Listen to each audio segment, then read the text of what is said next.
Hello listeners, and welcome to this week's recording of Boomerang. Team 5 today is made up of Sadie, our newcomer Alex, and welcome to him, Steve, Rosemary, and our engineer today is wearing a different hat. His name is Ray. The news this week is taken with permission from the West Lothian Courier, dated the 9th of July 2026. As usual, the news will be broken into parts. And can I remind you, when you have listened to the whole recording, please post your wallet back to us from a post box and not the post office. Now we'll start with part 1, the general news. And this first item is the headline item, and it is headed, Tragic Kearan Saw the Positive in Everything, and is by Nicholas Malizia. Tributes have been paid to a teenage boy who saw the positive in everything following his tragic death aged 19. Kearan from West Lothian passed away on Sunday, June the 21st, after a brave, lifelong battle with a rare condition that affects the immune system. He became critically ill with pneumonia before being transferred to Aberdeen Royal Infirmary for specialist treatment. But tragically, Kearan's kidneys and liver failed after his lungs failed to recover. His sister Billy is now fundraising for his funeral costs.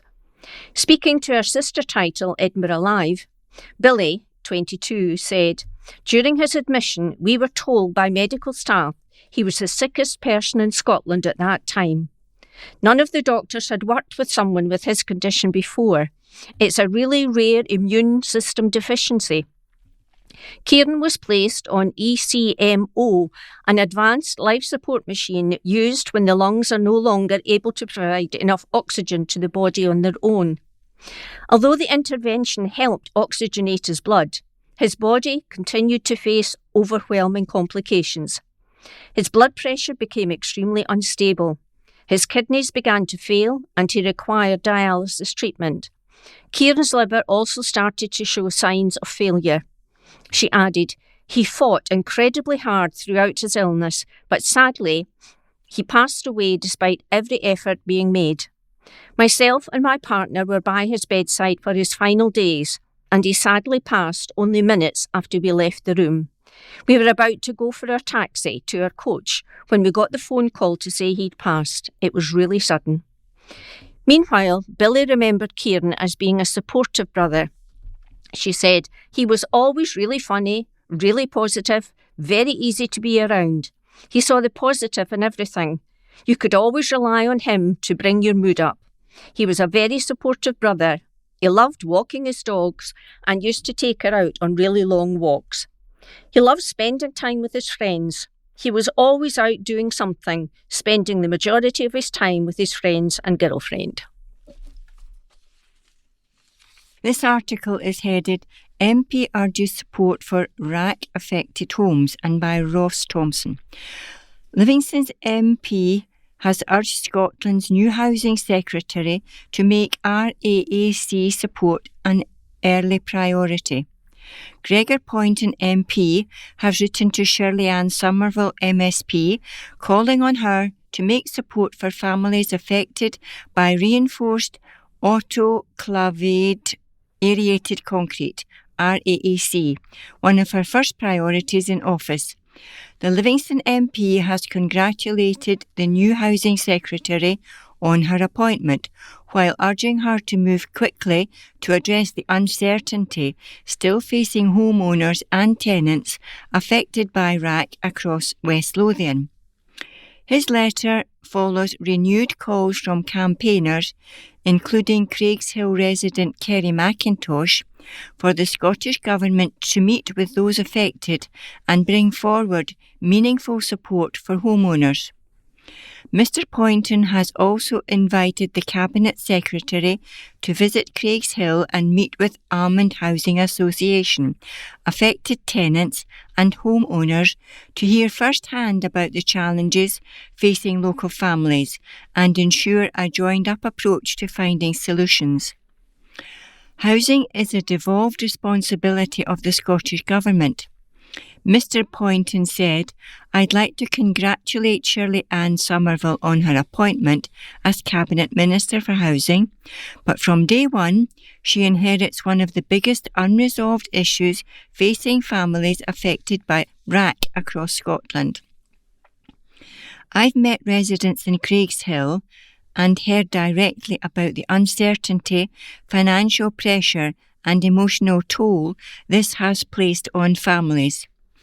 We have waited patiently for answers for too long. I hope one of the Cabinet Secretary's first actions will be to meet with the National RAC Campaign Group, including local campaigners from West Lothian, and set out how the SNP Scottish Government intends to move this issue forward. I'd also welcome the opportunity for her to meet with Almond Housing Association alongside affected tenants and homeowners here in Craigshill. Everyone's experience is different, but it's important that we take a joined-up approach so every option is on the table and nobody is left behind. This is a new Scottish Parliament, but families affected by RAC in the Livingston constituency cannot afford to wait another parliamentary term without meaningful action. The SNP government now has an opportunity to provide the certainty and support that residents have been calling for over a number of years.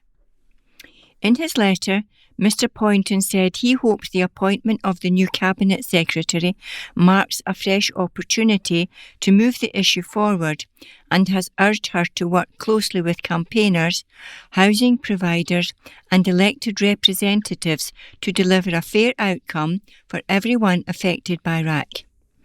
Last month, campaigners for a fair deal for homeowners affected by crumbling concrete in their homes have vowed to continue their fight for compensation. The previous Holyrood administration expressed sympathy with homeowners living with RAC and those who found themselves moved out of former council homes discovered to have RAC, but maintained that funding would have to come from the Westminster government. This article is headed Industry Oscars Celebrate Site Manager by Ross Thompson. A West Lothian manager has been recognised among the UK's construction elite at the industry's Oscars ceremony.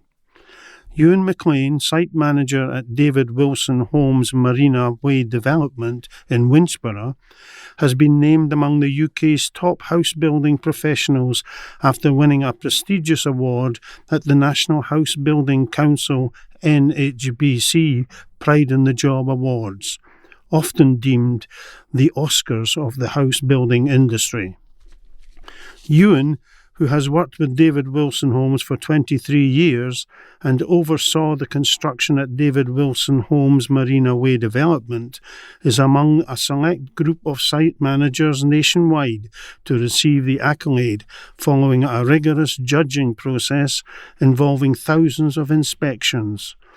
The award recognises exceptional standards in site management, leadership and build quality, highlighting the crucial role site managers play in delivering high-quality new homes safely, on time and to the highest standards. With site managers passing on their skills to their teams and mentoring assistant site managers, the awards help drive up quality standards across the industry. Ewan McLean, the site manager at Dave Wilson Homes at Marina Way, said, "I'm incredibly proud to receive this award. Pride in the job is one of the most respected recognitions in our industry, so to be named among the country's top site managers is a real honour. Delivering high-quality homes requires a relentless focus on standards, attention to detail and teamwork every day. And this award reflects the commitment of everyone working on site at Marina Way. We all share the same goal of building homes that our customers can be proud of for years to come." Andrew Morrison, Managing Director of Barrett and David Homes East Scotland, said Ewan's award recognises a fantastic achievement and thoroughly deserved. Pride in the Job recognises the very best site managers in the UK, and Ewan is consistently demonstrating the leadership, technical expertise and attention to detail that set out outstanding professional apart. The quality of the homes delivered at our David Wilson home site at Marina Way is a direct reflection of Ewan's commitment to excellence and the high standards set for everyone on site. We are extremely proud to see his handwork recognised as a national stage, and these awards highlight the important role that plays in delivering exceptional homes for our customers. This article is headlined "Decaying House Can Be Replaced" and it's by Stuart Somerville. A decaying mid-century house in woodlands above Linlithgow Loch can be demolished and replaced with a sleek new family home. The local review board rejected the assertion of planners that the much altered building was more suitable to the landscape within the Linlithgow conservation area. Councillors argued the house, Jock's Hill, off Phillip Avenue, was largely invisible to neighbours or anyone else in the town, and the new house planned for the site would be no more intrusive.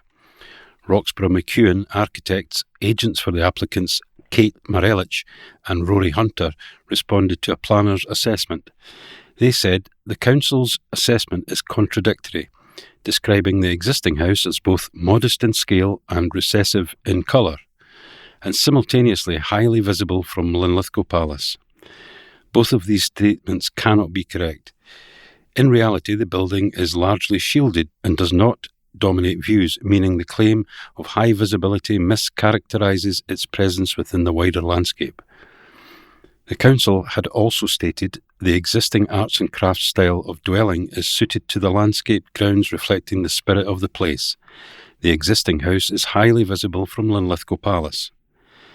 Outlining its criticism of the new home planned, the council said the design of the proposed dwelling house has an elongated horizontal appearance. The use of straight lines and flat raised roof together with the expanse of glazing facing east as viewed against the backdrop of natural vegetation will draw the eye to the development, which will appear overly obtrusive within the landscape in long views into the site from the scheduled palace, Peel and Lochside within the conservation area. However, photographs presented to the local review body showed that even in the winter, the existing house can barely be seen in the woods above the loch. The house lies at the end of a long, secluded driveway and is difficult to see from the road. The agents also questioned the architectural merits of the existing house. In their appeal, they said it is evident that the existing Jock's Hill house cannot truly be described as an arts and crafts building. While the building exhibits some superficial stylistic features, these lack the depth of craftsmanship, detailing or architectural coherence typically associated with buildings of heritage or architectural significance. The agents said a survey confirmed the interwar years construction, thought to be 1940, and said the house had none of the handcrafted, material-led characteristics of true arts and crafts architecture. The appeal added, by contrast, the proposed dwelling draws on arts and crafts principles through its considered engagement with the site and gardens. Craftsmanship is expressed in the use of hand-laid natural stone walls and hand-fired terracotta tiles which reflect traditional building methods. The result is a proposed building that exudes craft while sitting harmoniously within its surroundings, truly reflecting the spirit of the place. After a site visit to the building, councillors agreed that the existing building was not highly visible in the landscape. The committee heard that it was not considered economically viable to retrofit the building and undo successive alterations and crumbling extensions. Councillor Tony Boyle pointed to the obvious evidence that the roofline of the new flat-roofed house sits considerably below the already altered roofline of the existing building. Chairing the committee, Linlithgow councillor Tom Conn agreed that the impact of the new building would be minimal, given the existing tree cover on the site. Councillors agreed to support the appeal, allowing demolition and the building of new Jock's Hill house with conditions attached. This next item is headed Delight as Path Work Gets Going and is by Stuart Somerville. The first works to end Stonyburn's isolation as West Lothian's island village are underway. Footpaths campaigner Sandy Edgar welcomed the start of a contract to improve the existing path from the A706 road to Falthouse as the first positive step to building an alternative and safer walking route between the two villages. While the full completion of the path may be 2 years away, the start of the work is seen by Mr Edgar as a commitment to ensure the £2 million path will be developed. A new bridge will cross the main Lanark to Linlithgow road following the route of an old railway line just south of Stonyburn Crossroads. Despite lying at the almost geographical centre of West Lothian, Stonyburn has few bus connections and few pavements beyond the village boundaries, making walking hazardous along narrow and winding B roads, which are heavy with undergrowth and hedging at this time of year. The bulk of the £2 million cost will be absorbed by a bridge to cross the A706 road, a main road from Lanarkshire into West Lothian. Stonyburn has few facilities and the village's main pharmacy medical practice, all in Falthouse 3 miles away to the west. Work started this week upgrading a path between Falthouse and the A706. A contract was awarded to construct a 3-metre wide, approximately 1.8 mile long, upgraded footpath to current standards from the B7010, following the historic railway line to join the footpath adjacent to the A706. The project is expected to be completed in autumn 2026. The work also involves resurfacing and whitelining of the B7010 and the entrance to Falthouse railway station, before leaving the main road on the path adjacent to Falthouse Cemetery access road. The surface of the path will be tarmac up until it reaches Quarry Road, where the surface material changes to a resin-bound rubber material, ensuring suitability for all users, including equestrians. The project was identified as part of the Falthouse to Adwell section of the West Lothian Council Active Travel Plan 2024 to 29, which was approved by the Council Executive in early 2025. It will be funded through Transport Scotland's Active Travel Infrastructure Fund grant, funding for active travel improvements. Executive Councillor for Environment and Sustainability joined Sandy Edgar from Stonyburn and Bent's Vision Group, West Lothian Council Roads and Transportation Manager Gordon Brown, and West Lothian Council Design Engineering Manager Graham Burton for a site visit where they got a glimpse of the early progress being made on the Falthouse section of the project. Councillor Conn said, "This is an exciting project and this is the delivery of the first phase of the full route that will connect the two communities of Falthouse and Stonyburn by an active travel off-road facility. I look forward to seeing the finished path network, and I am sure will be fully enjoyed by local communities and visitors to the area." Mr Edgar said, "I'm very pleased to see work commencing on the project that will provide great benefit to our community in Stonyburn and Bents. This is something that many in the community have supported for some time. This path connection will prove crucial in helping local people connect with vital assets in neighbouring communities in a safe way, either on foot or by bike. Although work is only in the early stages, I look forward to seeing the project reach Stonyburn and Bents." And there is a photograph of Councillor Tom Conn, Sandy Edgar, Gordon Brown and Graham Burton, all suitably clad in hard hats and high-vis jackets, inspecting the new path. This article is headed "Transport Costs Are Questioned" and it's by Stuart Somerville. A councillor has made renewed calls for savings on the £7 million cost of transporting pupils to West Lothian schools. Free school transport cost West Lothian Council £1,245 per pupil for more than 6,000 mainstream pupils in the last year. According to Conservative Alison Adamson, that bill should be footed by the Scottish Government, which hands out free travel passes to teenagers. A meeting of the Environment and Sustainability PDSP heard that the target costs of mainstream pupil transport costs is £1,052 per pupil, outstripped by almost £200 per pupil in the last year. Councillor Adamson first questioned the notion of free school transport a year ago, given the council has to cover the costs. At a recent meeting of the committee, Councillor Adamson again questioned why the council was having to pay for transport when teens are given free bus passes to use public transport. She said, "I'm assuming this is just mainstream pupils. Is this a statutory requirement that the council faces for school transport for these people? I know there has been some work done looking at bus services because I know there would be enormous savings. Obviously, it's not going to work for everyone, but has there been any further forward information about how we can cut back on the costs? I'll say it again. That money for transporting pupils should come from the Scottish Government. The Scottish Government covers bus fares. For the 6,000 pupils, can we bring those costs down at all? The council has confirmed it is looking at crossover areas where normal public transport may be a suitable alternative. But the use the bus pass option is not the simple answer it might appear. Under the Education Scotland Act 1980, the Council has a statutory responsibility to provide school transport for those pupils living over the qualifying distance for home to school transport.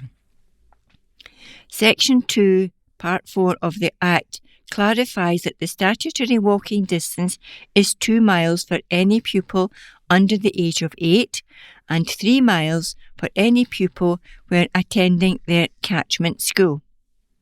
The pupil's public transport manager, Nicola Gill, told the meeting that while West Lothian had a more generous transport policy than the statutory one covering travel distances, the number of mainstream pupils using provided buses was actually around 4,000.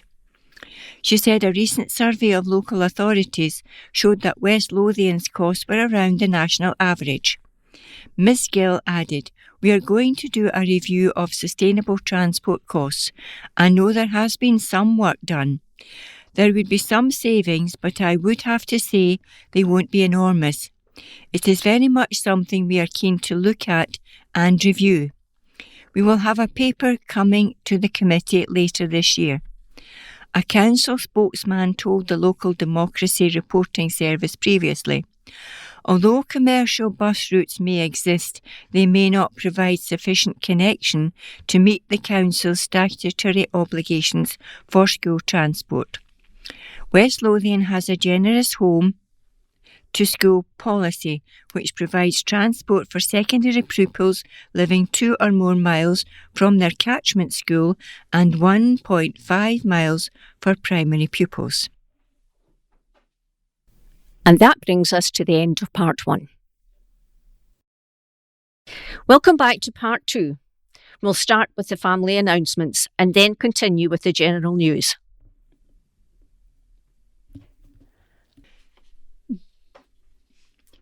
Julia McFarlane, peacefully at St John's Hospital on the 20th of June 2026, Julia aged 94 years.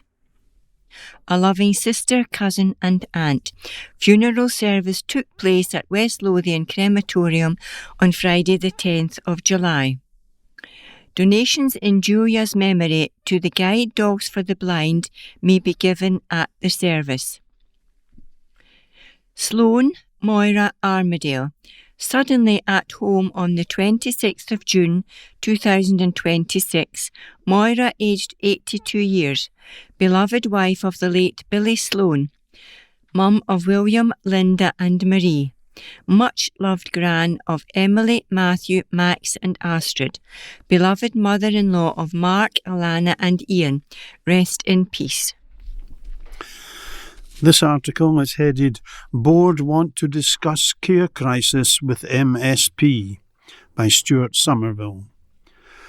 Holyrood's Health Secretary, local MSP Angela Constance, will be invited to meet a local health board to discuss the crisis in social care.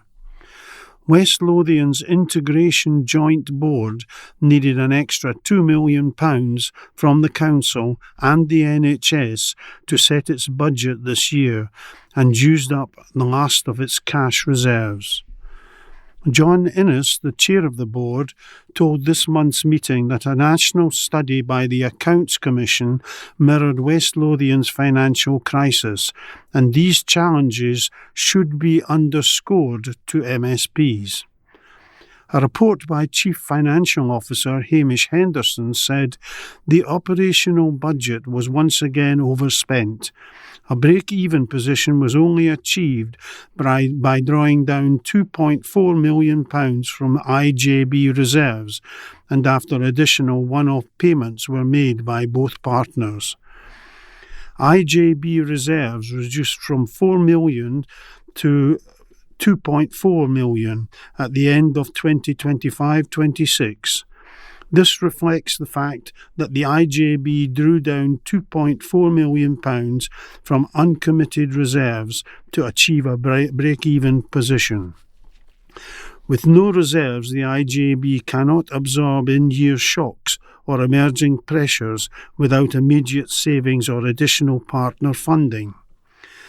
The board, which oversees primary and social care across West Lothian, is jointly funded by the Council and the NHS Lothian. Mr Innes told the meeting the Accounts Commission report reiterated the messages that we have been trying to get across to our elected representatives. He added, "It reminds me that we extend an invitation to our local elected representatives to come for another round of discussions. We can communicate these messages to our local representatives. I'm very pleased to see that we have got the Accounts Commission reiterating the points that we are making. The challenges we are facing should be underscored to our local representatives." Alison White, the Chief Officer of the Local Health and Social Care Partnership, said the Accounts Commission showed that all IJBs were in crisis. In her report, she said, despite a real-term funding increase of 2.3% in 2024-25, financial pressures and demand for services continue to outstrip available resources. Total reserves continue to fall, reducing financial resilience across the sector. Reserves decreased by 12% to £404 million, with almost half of IJBs holding no contingency reserves. The majority of IJBs reported operational overspends. There has been a significant increase in additional financial contributions from NHS boards and councils, which is not sustainable given the financial pressures on partner organisations. Almost 400 people responded to a public consultation last year on cutbacks ahead of the West Lothian budget. A report said responses strongly opposed any measures reducing adult day services, and as a result, no measures were proposed in this area. Proposals were developed around reducing cost of supplementary staffing, medicines and equipment. Other plans include service transformation, reducing the cost of care at home, cost per bed day, and intermediate care. The difficult choices which the board continues to face include reducing or cutting services. Meanwhile, the success of a healthcare app will be monitored locally by West Lothian's Health and Social Care Partnership to ensure its success. The new app, mycare.scot, has been launched following a trial in NHS Lanarkshire. It provides people with secure access to key health information. John Innes said reviewing its take-up in the community could help the app become as good as it can be.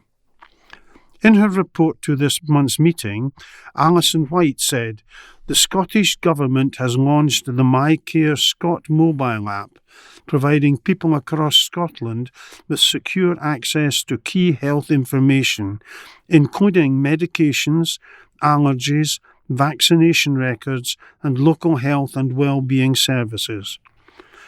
The app builds on the national rollout of the mycare.scot web service and forms part of the wider Digital Front Door programme being delivered in partnership with Public Services Delivery Scotland and COSLA. Mr. Innes said, "I wonder if we as IJB should have a view on the app, its rollout and how effective it is in our community." Pointing to the ongoing development and updating of apps once they have been launched, he told the board, "I think we should be trying to feed back our observations and those of our community to try and shape the app.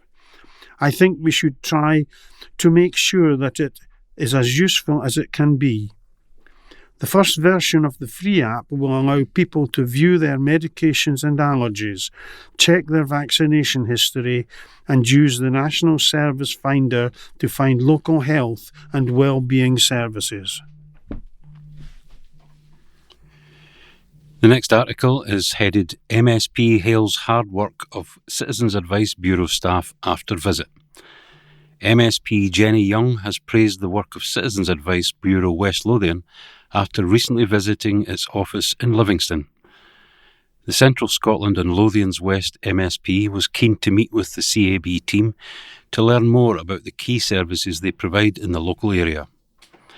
Citizens Advice Bureau West Lothian continues to play a key role across the area by providing free, independent, impartial advice, working in partnership with local organisations to improve outcomes for residents and striving to improve the policies and practices that affect people's lives. Jenny was welcomed to the CAB office in Livingston by Project and Partnership Lead Craig Cooper and Advice and Impact Lead Anne Taylor. CEO Louise Crozier thanked Jenny for taking the time to meet with staff, hear firsthand about the challenges faced by the Bureau and learn more about the impact of its work. Jenny said it was great to meet with colleagues at CAB to hear more about the vital work they do helping local people on a daily basis. Money worries and financial trouble can happen to anyone, and it was clear when speaking to Craig and Anne that the whole team is dealing with complex problems and doing their very best to help. This next item is headed "TV Star George Meets Couple Over Green Tech" and is by Cara Blackhall. Architect and TV presenter George Clark paid a visit to a West Lothian family who wanted to build a sustainable lifestyle. As part of Scottish Power's Great Green Challenge, George starts a road trip to help challenge the myths around installing green technology and living more sustainably at home. He visited Scottish Power customers Carlo Lagorio and his wife Angie at their home in Winchborough. After moving to Scotland from Italy, Carlo wanted to build a sustainable lifestyle that worked for his family in order to reduce their environmental footprint on the planet. When they moved into their new build home, one of the first decisions they made was to switch to an electric car. The couple installed an electric vehicle charger on their driveway, giving them the flexibility to plug in at home whenever they needed to. George's tour across the country is set to shine a spotlight on everyday people making practical changes and demonstrate how greener technologies can work in real homes. Working as Scottish Power's Greener Living Ambassador, he is meeting those embracing green technologies in their homes. On the first tour stop, George Clark said, "It was brilliant to meet Carlo and Angie and hear how installing an EV home charger has made a real difference to their family. They showed me that greener choices don't have to be complicated and that they're able to fit around everyday routine from the school run to work." I'm looking forward to visiting more Scottish Power customers across the nation, hearing their stories and talking about how green technology can make a positive impact on homes, builds and the future. Carlo, the customer, said moving to Winchborough gave us the space to make greener choices that work for our family, and getting an EV was the first big step. When we had our daughter 7 years ago, my wife and I made it our goal to explore as much of Scotland as we could, and we still love taking day trips. It's great knowing that we can do that in a way that's more affordable and better for the planet too. It might feel like a small step, but it's something I hope sets a great example for my daughter. The challenge aims to prove that greener living doesn't have to be complicated. It can be achievable and a part of everyday life. Scottish Power's Green Challenge is designed to share practical guidance and real customer experiences, showing what greener choices can look like in everyday life. MSP hails bus pass figures. Almond Valley MSP Angela Constance has welcomed the news that almost 7.4 million free bus journeys have been made by young people in West Lothian since the SNP Under 22 free bus travel scheme was introduced in early 2022. Across Scotland, more than 310 million free bus journeys have now been made through the scheme. The SNP Scottish Government has consistently protected free bus travel for everyone aged over 60 and for disabled people, while also extending eligibility to injured veterans. By contrast, in England, pensioners only qualify for free bus travel when they reach the state pension age of 66, and there is no equivalent nationwide free bus travel scheme for under 22s. The Under 22 free bus travel scheme is helping young people across West Lothian access education, employment, training and other opportunities without the burden of travel costs. There is no equivalent scheme anywhere else in the UK. Almond Valley MSP Angela Constance said the delivery of 7,390,982 free bus journeys for under 22s in West Lothian is a fantastic achievement and demonstrates the SNP Scottish Government's commitment to improving mobility for our young people. These free bus passes are a lifeline for many families, helping young people to get to school, college, university, work and training, while also making it easier to access opportunities and stay connected with their communities. While there is no equivalent scheme elsewhere in the UK, Scotland is investing in our young people and helping to remove the cost of travel as a barrier to opportunity.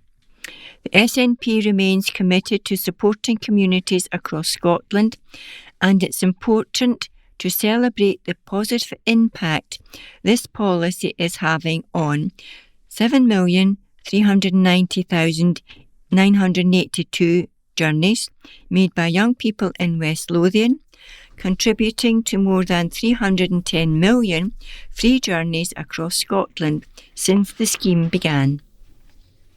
This article is headed Site Manager Awarded for Work. A West Lothian site manager has been awarded a prestigious Pride in the Job Award from the National Home Building Council, the NHBC. Gordon Maybury, the manager at Calla's Pinefield Development in Livingston, received the accolade in recognition of his astounding achievement. The annual awards, now in its 46th year, and widely considered as the Oscars of the house building industry, is run by the NHBC, the UK's largest provider of new home warranties and insurance. The highly regarded awards celebrate outstanding work and commitment to ensuring the highest quality across the sector.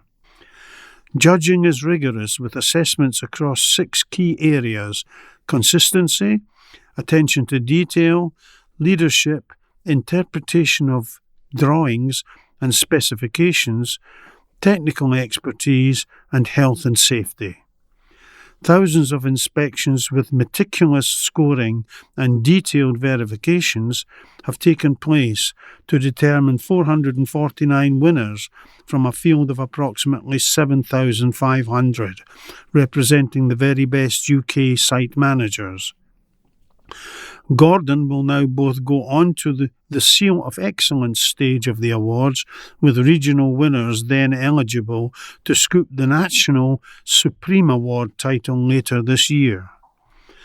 Upon receiving the award, Gordon said, "I am exceptionally proud to receive this recognition. Building high-quality homes is a team effort, and the Pride in the Job award aptly reflects the hard work, dedication and attention to detail shown by everyone involved at our Pinefields in development every day."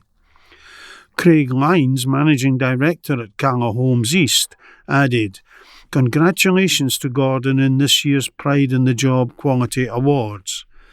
This is a highly regarded accolade which is testament to the hard work carried out every day, ensuring our site and its teams, including our subcontractor partners, achieve the highest standards for our customers."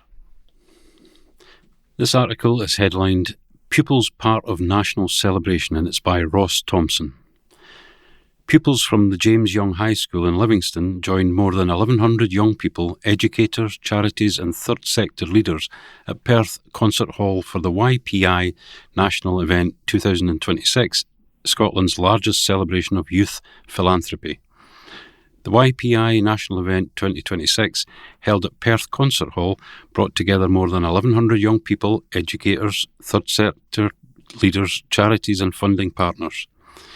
The event, delivered by the Wood Foundation, marked another successful year of the Youth and Philanthropy Initiative, operating across all 32 Scottish local authorities, with £840,000 directed to grassroots charities in the past 12 months alone. Representatives from 10 local authorities presented on the day, each championing a different charity and cause, from homelessness and domestic abuse to dementia and mental health. These were not issues they had simply read about. They were causes these young people had engaged with directly, visiting charities, speaking with service users, and conducting months of research before competing to direct a £3,000 grant to the organisation they believed in most. YPI, delivered and principally funded by the Wood Foundation, has operated since 2008 on a straightforward but ambitious premise: that young people are not simply burdened by Scotland's deepest challenges, they are ready to lead on solutions to them now. The programme asks secondary school pupils to research the social issues affecting their own communities, identify the charities working to address them, and compete to direct real funding, placing genuine trust and responsibility in their hands. Keynote speaker Dee Blakely drew a direct line between the confidence and skills developed through programmes like YPI and the civic leadership Scotland needs from the next generation. Attendees were also treated to music from sea shanty sensation Nathan Evans and acclaimed musical duo Saint Phoenix, who debuted their new track Home ahead of the Scotland's World Cup campaign. Elizabeth Paul, YPI Director at the Wood Foundation, said, "Our communities thrive when young people are given the platform to lead, and the national event proved exactly that. By immersing themselves in youth advocacy, these young people have shown immense social action and a profound commitment to supporting those in need. The real power of YPI lies in the lifelong skills it builds. By tackling local social issues head-on, these young people are preparing themselves with the vision and determination required to lead our country through its greatest challenges in the years ahead."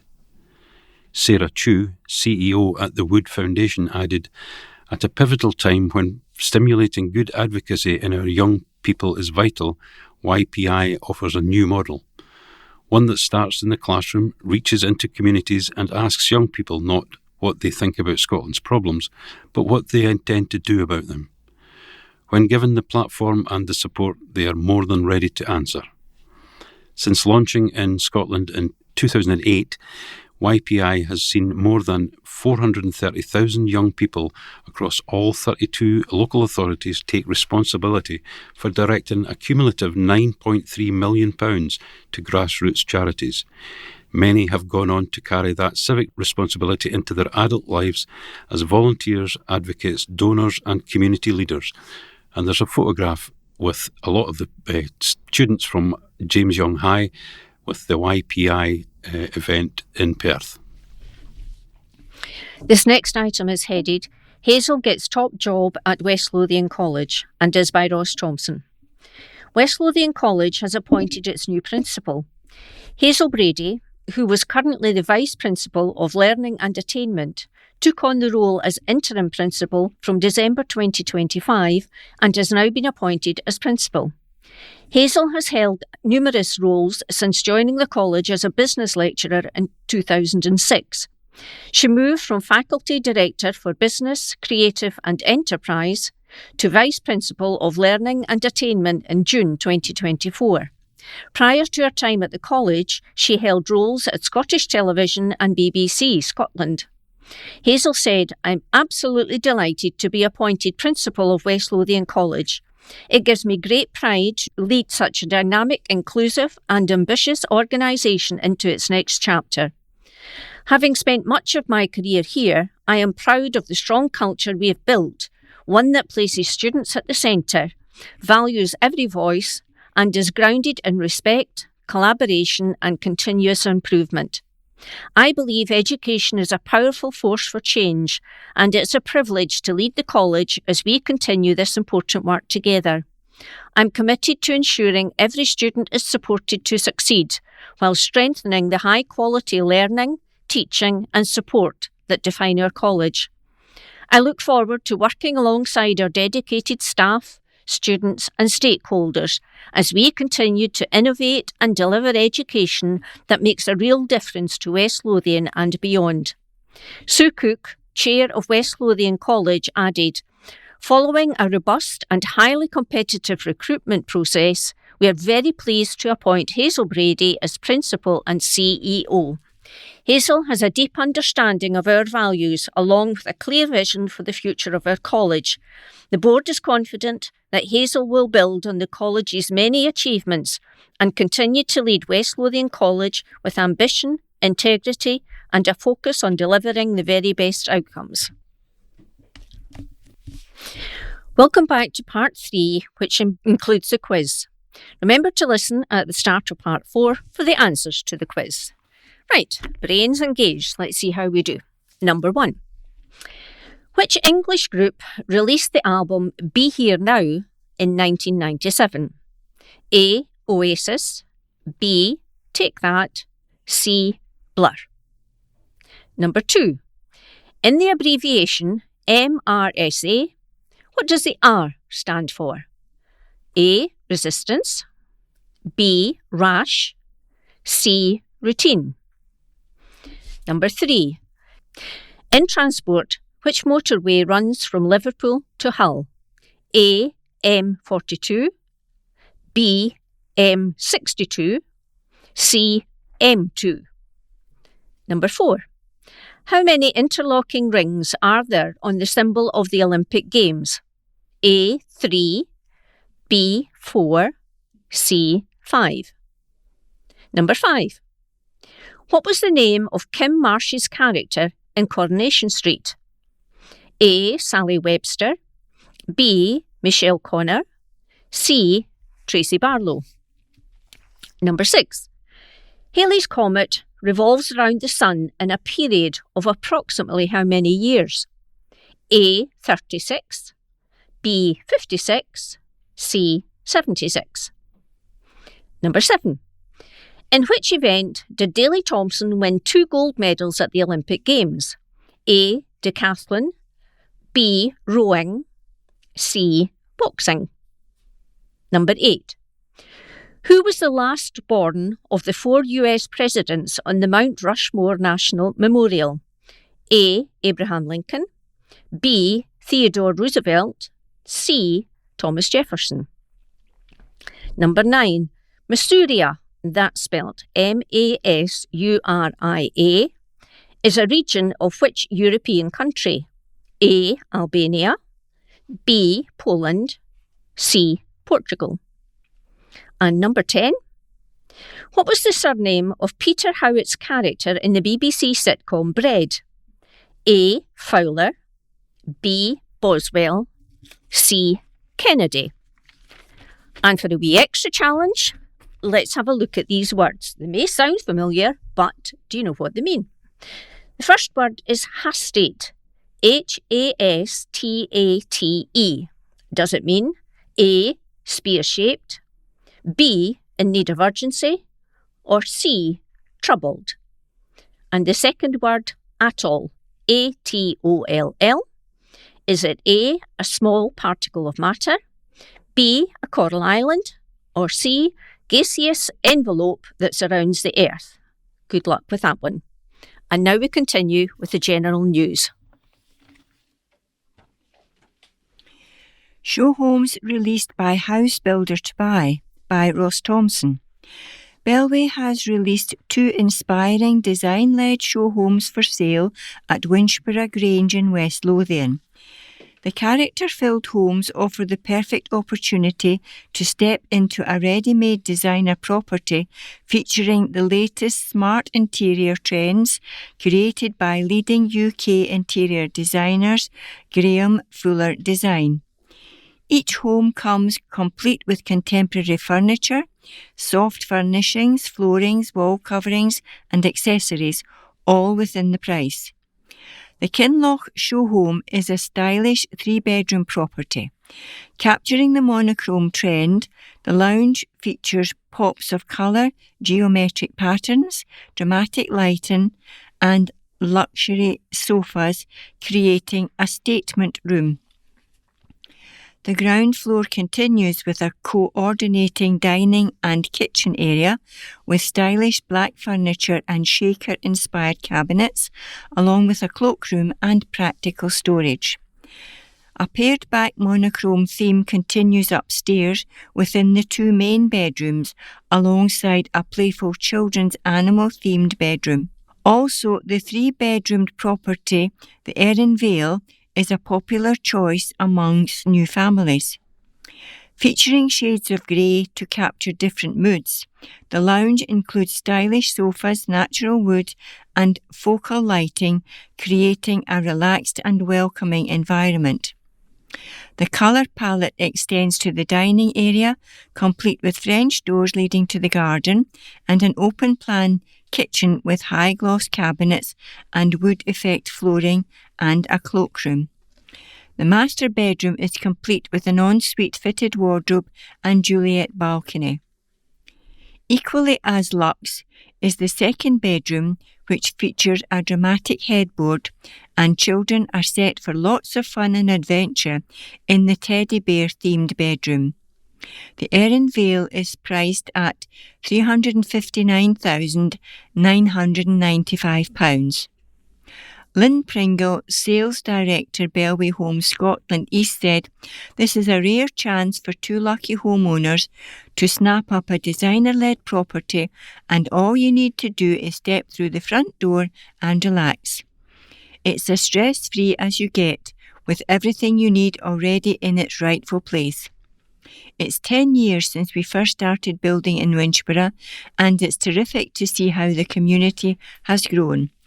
Further information is available by contacting 01506 551 662 or from bellway.com.uk. This article is headed Summer of Play for Youngsters. The school holidays have kicked off a £2 million summer of play and sports for West Lothian youngsters. The West Lothian Summer Programme Grant Award Scheme funds activities delivered by community organisations across the county, offering games and sport, arts and play. And Sport Scotland has given £445,000 to the council to deliver free, targeted or reduced cost events focused on children and young people aged 3 to 26. In a report to the Education PDSP, Beverly Akinlami, the Council's Community Learning Services Manager, said the 2026 summer programme will provide holiday clubs over the 6 weeks of school holidays. In addition, direct payments will be made to the families of children and young people entitled to free school meals over the summer holiday period. The 2026-27 revenue budget for school holiday provision is £240,000 and a further £1.513 million for free school meal payments during school holidays. Officers will coordinate the delivery of summer holiday provision for young people in partnership with regulated childcare providers, third sector organisations and community groups to design and deliver activity programmes and services that support targeted groups and wider provision for young people in West Lothian. The new Sport Scotland funding is aimed at launching interest in sports and building the start of an ongoing programme which develops coaching skills. The West Lothian funding has been split into 4 key areas. A £120,000 summer fund aims to enhance equity in holiday provision for children. An equal amount has been earmarked for a Beyond Summer fund. Step Into Coaching gives a £30,000 funding opportunity that supports people in accessing scholarships to either start a coaching journey. Finally, a £15,000 fund is available to community sports hubs in West Lothian to run a large-scale event. This article is headlined "Swim Warning Despite the Heat." A senior fire officer has issued a seasonal warning against taking the plunge in rivers and reservoirs to escape the heat. While temperatures across West Lothian nudged 30 degrees centigrade last month, fresh water was not much warmer than in the depth of winter. That means that lurking beyond the obvious desire to cool off, there's a real threat to life. Cold water shock can trigger seizures, underwater currents can pull you into danger, and debris can trap the unwary. Cold water shock is an involuntary, dangerous physiological reaction to sudden immersion in water below 15 degrees C. It causes a sudden gasp, rapid hyperventilation, and a massive spike in heart rate and blood pressure, which can trigger immediate cardiac arrest or fatal drowning within minutes. The Scottish Fire and Rescue Service local area commander Mark Duffy was blunt when he said the best advice was not to go in water at all. He told a meeting of the Public and Community Safety PDSP that the difference on open water between midwinter and midsummer was only 1 degree centigrade. The area commander said that water safety had been a priority for the SFRS across Scotland for a number of years. High school pupils have long been targeted for advice, but increasingly safety measures are passed on to primary-age children too. Mr. Duffy told the committee, "The difference between December and July is maybe 1 degree. Water temperature doesn't change much in Scotland, so even if the air temperature is 24 or 25 degrees, the water is still cold." So our water safety message is, don't. Please don't enter the water unless you've got flotation devices or are supervised. Mr. Duffy acknowledged that in hot weather the advice would be widely ignored, and he urged young people to study the safety advice which urges you to float rather than to swim. This next item is headed "Inspiring Kids Praised for Their Achievements." Srinithi and Tejas celebrated at special ceremony, and is by Ross Thompson. 2 young learners from West Lothian were among the standout winners celebrated at the British Youth International College BYITC Inspire Awards 2026 Achiever Spotlight. The special ceremony, judged by Rohini Sharma Joshi, OBE, Kearan Sagar, Harminder Berman and Sharon Gill, MBE, brought together over 100 attendees to recognise the achievement of 29 students from across UK and Ireland in 3 categories: the She Power Awards, International Maths Olympiad, and Abacus Programme graduation. The winners included Srinithi Sampath Kumar, 11, who attends Holy Family Primary School in Winchborough, a Maths Olympiad winner and recipient of the Shantula Mantri Exceptional Award, and Tejas Mittal, 12, who attends Calderwood Primary School, an Abacus graduate. Srinithi's parents said, "Watching her grow through these years has been nothing short of remarkable. BYITC has not only strengthened her love for numbers, but transformed it into a powerful skill set that continues to shape her future with confidence and opportunity." Dr. Rashmi Mantri, founder of the BYITC, said, "It was fantastic to see such a strong representation from West Lothian at this year's Inspire Awards. These young learners have shown exceptional dedication not only in developing their maths and academic skills, but also in building confidence, leadership and determination. They are wonderful role models for other children in the community." The Inspire Awards ceremony recognised achievements across multiple disciplines, with pupils excelling in both 9th International Maths Olympiad and BYITC's Super Maths Abacus programme, as well as demonstrating leadership and creativity through the She Power Awards. The event, supported by sponsors Kearan Sagar and Saravana Bhavan, celebrated not only individual success, but the importance of community, family support, and inspiring young minds to reach their full potential. And there is a lovely photograph of all the winners, including Srinrithi and Tejas, proudly holding up their awards. Stress, main reason for council staff absence, by Stuart Somerville. Stress continues to be the main reason for sickness absence by council staff in West Lothian, though the number of days lost last year fell slightly. Stress and anxiety accounted for 46,000 of the 81,000 days lost to absence in the year to March the 31st.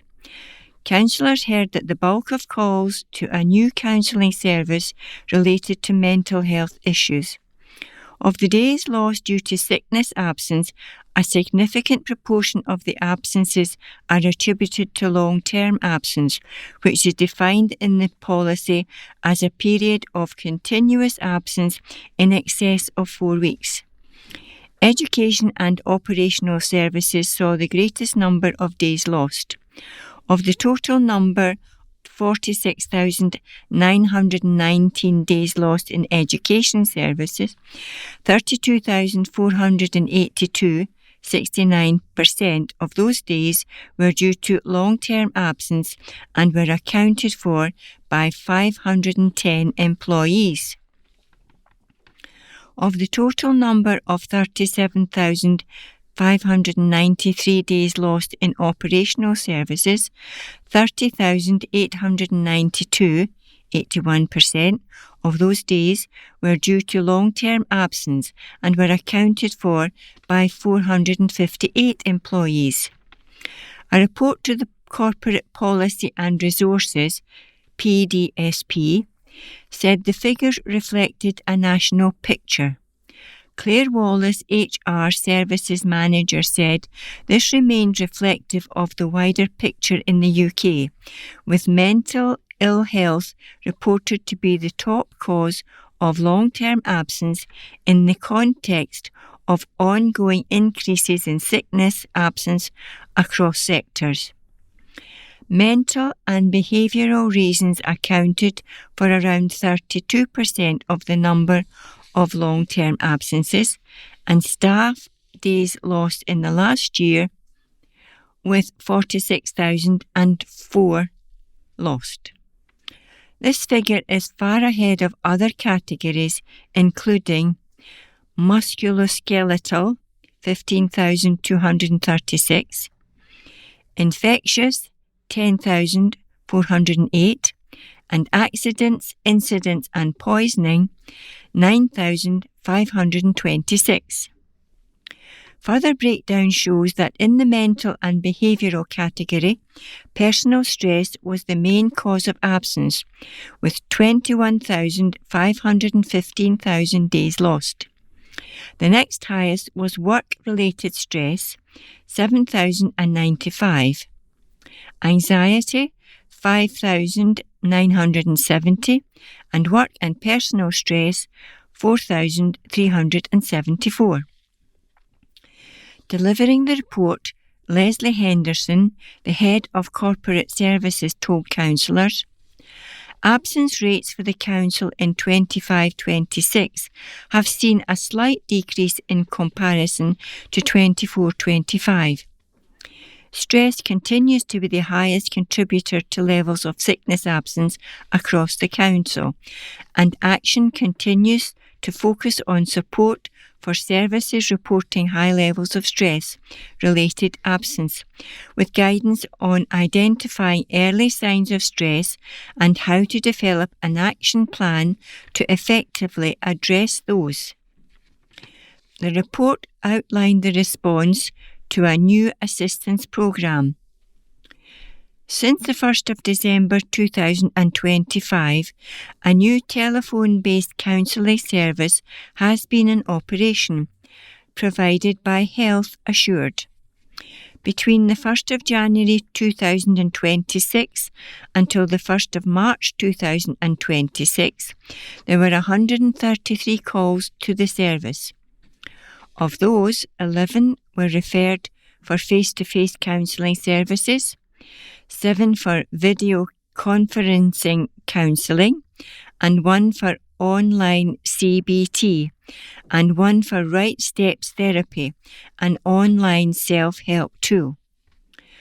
Call contract reasons indicate that 58.65 related to mental health, 12.03% to life events, 11.28% to legal abuse, 6.77% to relationships, 6.02% of work-related matters, and 5.6% for service inquiries. On the beat with Detective Inspector Tommy Stenhouse. Public Protection Unit helps those fleeing domestic abuse. I'm very grateful to Chief Inspector Grieve for allowing me to take over his column this week to provide an overview of some of the work being undertaken by West Lothian's Public Protection Unit. For many of us, the approaching summer holidays are a time for relaxation, vacation, and spending time with loved ones. However, for some it can mean prolonged time with abusers. I want to make it clear that domestic abuse has no place in Scotland, and on a daily basis we work with a variety of specialist charities and support agencies to provide assistance to domestic abuse survivors, and by acting on evidence they provide, we will proactively target those responsible for domestic abuse to bring them to justice. It's been over a decade since the introduction of the Disclosure Scheme for Domestic Abuse Scotland, the DSDAS, and over the last 10 years we have seen DSDAS applications within the division continue to rise. These applications are a formal process allowing individuals or concerned third parties to ask Police Scotland if a current or prospective partner has a history of abusive behaviour. The scheme aims to protect potential victims and help them make informed choices about their relationships. This year, the division has processed 937 applications, an 8% increase from last year. The upward trajectory of proactive disclosures by police and partners demonstrates the effectiveness of DSDAS as a preventative tool against domestic abuse. We also continue to work in conjunction with partners to maximise safeguarding of families exposed to domestic abuse. A new Scottish Government's initiative provides expert, trauma-informed advice empowering women to regain their financial freedom by identifying unseen financial barriers to fleeing or reporting domestic abuse. This scheme is called the Economic Abuse Helpline, the Purple Phone, and calls can be made to 0343 841 0132. The Public Protection Unit also works closely with West Lothian Women's Aid, the WLWA, who administer the Scottish Government's Fund to Leave on behalf of West Lothian partners, enabling survivors of domestic abuse safer transitions away from its abusive situations, including financial assistance to overcome immediate barriers. In addition, our Domestic Abuse and Rape Investigation Unit has worked in conjunction with Amazon to help support survivors fleeing domestic abuse. Backpacks for adults and children were provided that contain practical items including mobile phones, toiletries, non-perishable food and games. These have been shared with advocacy partners Domestic and Sexual Assault Team and WLWA to maximise distribution. Additional training is being rolled out across Police Scotland's public protection detectives to increase knowledge of honour-based violence and forced marriage, highlighting the importance of collaborative working to maximise safeguarding for children and adults at risk. We know that early intervention is key to preventing domestic abuse and violence against women and girls. As such, proactive educational inputs have been delivered at every secondary school in West Lothian to over 4,500 pupils by PC Scott McCulloch. His commendable efforts at tackling misogynistic behaviour, domestic abuse, consent and sextortion resulted in him being recognised as Police Officer of the Year. We will continue to tackle domestic abuse and all incidents of violence against women and girls. If anyone needs to report an offence of this nature, please contact us via 101 or utilise our third-party reporting mechanism. This article is by Ian Bunting, and he's obviously referred to the Courier's book of puns because the headline is "Happy to Use Tech." West Lothian residents are among the millions of taxpayers choosing to go digital and check their pay with the HMRC app. HM Revenue and Customs has revealed the service was used almost 100 million times last year. Publishing its transformation roadmap update, HMRC is setting out how it is transforming and modernising the way taxpayers interact with its services, while also making tax easier to understand and simpler to engage with. The department highlights how its top-ranked app has been used by 7.6 million people in 2025 to 2026, up 28% on the previous year, with user experience improved across recent months. HMRC has an ambitious target to reach 10 million users by April 2027. That means 1 in 7 pay-as-you-earn PAYE taxpayers have now used HMRC's app to check their pay before it lands in their bank accounts, allowing them to plan and understand their finances better. And that brings us to the end of Part 3. Welcome back to Part 4. We'll start with the answers to the quiz and then have some general news and a few sports items. Right, let's see how you did. Number 1. Which English group released the album Be Here Now in 1997? And the answer is A, Oasis. Number 2. In the abbreviation MRSA, what does the R stand for? And the answer is A, Resistance. Number 3. In transport, which motorway runs from Liverpool to Hull? And the answer is B, the M62. Number 4. How many interlocking rings are there on the symbol of the Olympic Games? And the answer is C, 5. Number 5. What was the name of Kim Marsh's character in Coronation Street? And the answer is B, Michelle Connor. Number 6. Halley's Comet revolves around the Sun in a period of approximately how many years? And the answer is C, 76. Number 7. In which event did Daley Thompson win 2 gold medals at the Olympic Games? And the answer is A, the decathlon. Number 8. Who was the last born of the 4 US presidents on Mount Rushmore National Memorial? And the answer is B, Theodore Roosevelt. And 9. Masuria is a region of which European country? And the answer is B, Poland. And number 10. What was the surname of Peter Howitt's character in the BBC sitcom Bread? The answer is B, Boswell, and I remember him well. And our words. First word was hastate, and it means spear-shaped.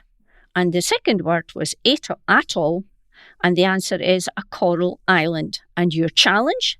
Can you impress your friends today by using each of these words in a sentence? And now we continue with the general news.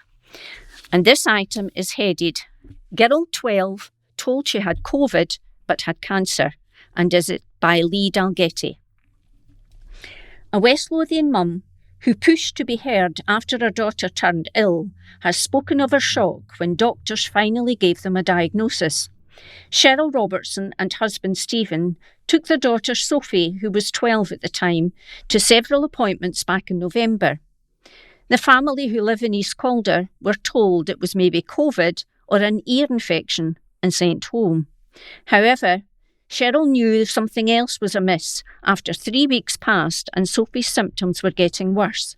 She was suffering from severe headaches, had a rash all over her body and couldn't keep food down. Cheryl demanded blood testing and was initially rejected, though kept pushing. Eventually someone listened, and the family were told within 4 hours that Sophie had leukemia. Now, after 7 months of living at Sick Kids in Edinburgh, Sophie is back home and trying to enjoy spending time with her friends and get her personality back. Her sister Bonnie, 8, along with friends Ellen and Harper, have cycled 50 miles in May and held a large bake sale to raise money for the Teenage Cancer Trust. They've raised over £3,000 for the charity in solidarity with Sophie's journey. Cheryl told Edinburgh Live, back in November she became unwell. We took her to see a doctor who said it was COVID, and we went back again and they thought maybe an ear infection. We actually went to A&E one day and I requested that she had her bloods done. They rejected me and said it was just a viral infection. I went back on Sunday night and thankfully someone listened to me. Then they told me within 4 hours that it was leukemia and they would have to start chemo right away. I knew to keep pushing because kids bounce back. We were 3 weeks down the line and there was no bouncing back. Her head was sore, her neck was sore, she had a rash all over her body. She couldn't keep food down and it wasn't going away. Cheryl was shocked when doctors gave her Sophie's diagnosis and immediately started wondering what came next. She said, initially it was just shock. I was there on my own. My husband was at home with my other daughter and it was around 1 a.m. It was also like, well, what's next? Where do we go? The family spent most of the next 7 months living at the Sick Kids. While Cheryl admits there were some really dark days, she also commended NHS staff who couldn't have been better. She continued, I think her first spell was around 8 or 9 weeks over Christmas. Then she got home in January for a wee bit before her next treatment. The care that Sophie got was second to none.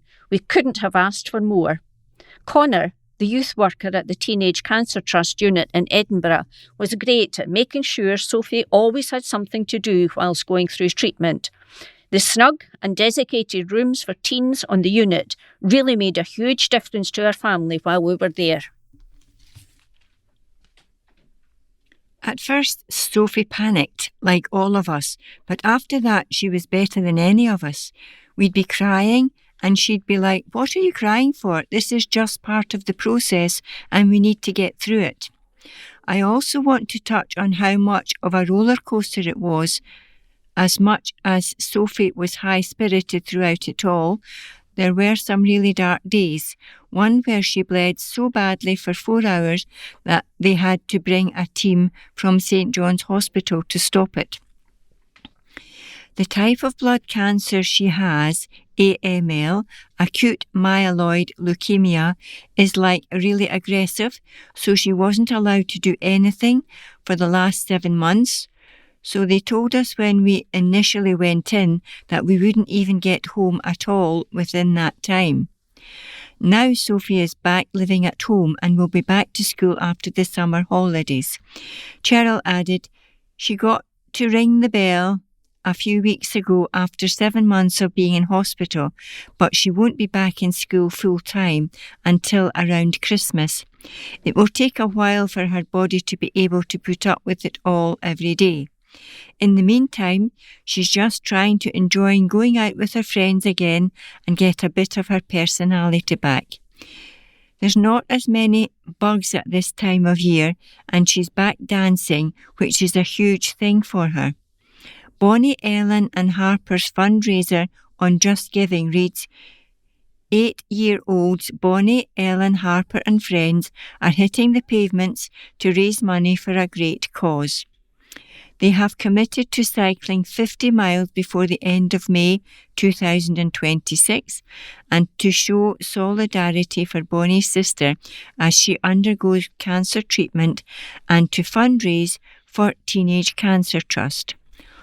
All funds raised are going directly to the Teenage Cancer Trust, an incredible organisation that funds specialist care, nurses and support services for young people. Cop hailed for all his work with youngsters by Stuart Somerville. Councillors have congratulated a West Lothian constable who has been named Police Officer of the Year. Constable Scott McCulloch has developed and delivered a powerful message focused on tackling domestic abuse in a lesson pack which he has delivered to senior pupils across the county. More than 4,000 senior pupils have taken part in the teaching sessions learning about domestic abuse in the last year. PC McCulloch has also delivered a talk on the programme to a meeting of the full council. Chair of the Public and Community Safety Committee, Councillor Craig Meek, said well done to PC McCulloch in receiving this reward. Any form of domestic abuse is not acceptable, and it is great to see the work that the police and partners are doing. Livingston South Councillor Maria Macaulay told a meeting of the Public and Community Safety PDSP, "Absolutely. Pass on my congratulations to PC McCulloch. It's an incredible achievement. It is making a difference." As the Local Democracy Reporting Service first highlighted last year, PC McCulloch developed the programme after liaising with lead investigators in the Domestic Abuse Investigation Unit to ensure the delivery covered important aspects of investigations, what police do and why they do it. The programme challenges behaviours within relationship settings to encourage all people, especially young men, to develop healthy relationships and understand what is acceptable within the boundaries of a relationship. A report to the Public and Community Safety PDSP this week by the local police said we have seen an increase of 1.7% in domestic crimes being reported to police, with over 60% of these incidents not resulting in a crime being recorded. This upward trend supports the assumption of increased confidence in seeking support and highlights the impact of the proactive engagement and prevention work the division is undertaking. As a local area command, police in West Lothian have implemented a new approach regarding domestics, and as such there is better collaboration between policing teams and partner organisations. This has resulted in higher tariff offenders being remanded and the increase of 12.9% in the detection rate. The report added, "Of note, Scott McCulloch won Police Officer of the Year for his early prevention work regarding domestic abuse, and this could be the reason for the 68.6 increase in Group 2 offences, as these figures include communicating indecently, sexual exposure, voyeurism and sexual coercion, as it is noted that those reporting these offences are younger in age." Announcing the award, Police Scotland said, "Livingston-based Scott was recognised for his genuine commitment and support for these experiencing domestic abuse. Scott developed a powerful domestic abuse lesson pack that focuses on prevention and education, which he has personally delivered to more than 4,000 S4 to S6 pupils in West Lothian. He is now training officers in neighbouring divisions to allow them to bring this initiative to other parts of Scotland." This article is by Ross Thompson and is headlined "St Margaret's team hits its goal with Caritas Cup win." The boys' football team from St Margaret's Academy in Livingston triumphed in the Caritas Cup competition for the East of Scotland. The competition had a boys' and girls' competition and was held at Holyrood High School in Edinburgh. The other schools taking part were St Columba's High in Dunfermline, St Mungo's in Falkirk, St Andrews in Kirkcaldy, St Kentigern's in Blackburn and Edinburgh High School's St Augustine's and St Thomas's. The Caritas Cup is the brainchild of Aidan, Adam, Bailey and Daniel, 4 friends from Airdrie. It brings together teams from Catholic schools to play football tournaments in their diocese, all in aid of charities such as Skiaf and other important causes. It was first held in Motherwell Diocese before expanding to schools in the Archdiocese of St Andrews and Edinburgh as well as Paisley. Each team has 7 players and the games were run in a round-robin format with every team playing each other, and the final standings were decided in a league table. Monsignor Jeremy Milne was there too to hand out the awards to the winning students. He said, "Congratulations to the winners, both boys and girls. It has been a brilliant event. Thanks to all those who organised it. It was such a good example of how our schools can come together."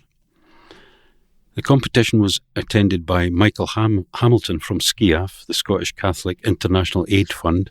He said, "Very well done to everyone involved. It was a great day of faith and football. This was the second time the competition has been held in the east of the country as it goes from strength to strength. Our thanks go to the students and staff from Holyrood High, our amazing hosts who made the whole day run so smoothly. Each school donated to Skiaf to take part in funds. We also raised funds on the day through a lovely bake stall and people giving donations. The Scottish Catholic International Aid Fund is the official relief and development agency of the Catholic Church in Scotland and a proud member of the Caritas family. Skiaf reach out to our global neighbours in need, irrespective of their race, religion or background. And there's a photograph of St Margaret's Academy pupils with other students who took part in the Caritas Cup. Okay. And to finish, we have 2 more sports items.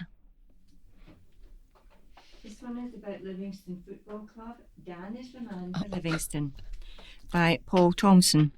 Livingston have appointed Danny Ventry as their new assistant head coach, and the Liverpudlian will be hoping to help the Lions brush up on their set pieces this season. Lions head coach Glenn Whelan has brought in Ventry to his backroom team, having previously worked together at Bristol Rovers. Ventry arrives having recently been set-piece coach at Blackburn Rovers in the English Championship, and that was an area where the Lions really struggled last season as they were relegated from the Premiership. Asked if that would be a focus for him, Ventry told the club media, "We will look at that set pieces for both sides of the pitch.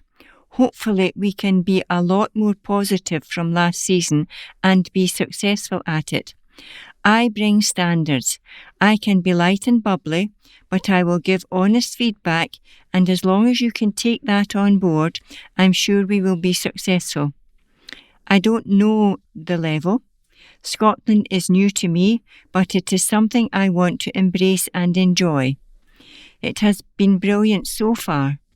I am impressed with the facilities and the squad, the staff. They have all made me feel welcome, and I am just looking forward to getting going now. The lads have taken on the messages from what I have seen, and hopefully we can implement more going into the new season with them. On being reunited with Whelan, he added, it is good to see Glenn stepping into management himself. He always had that quality as a player because he was a player coach with us at Bristol. So to see him progress into management, it is going to be really interesting working with him. I'm going to enjoy it, and hopefully I can help him along the way, which I will do. I'll keep him honest, I'll keep me honest, and we'll see where it takes us. I know what type of character he is. I know his demands. He is no fool. He has played at the highest level, and he knows what is required to get success.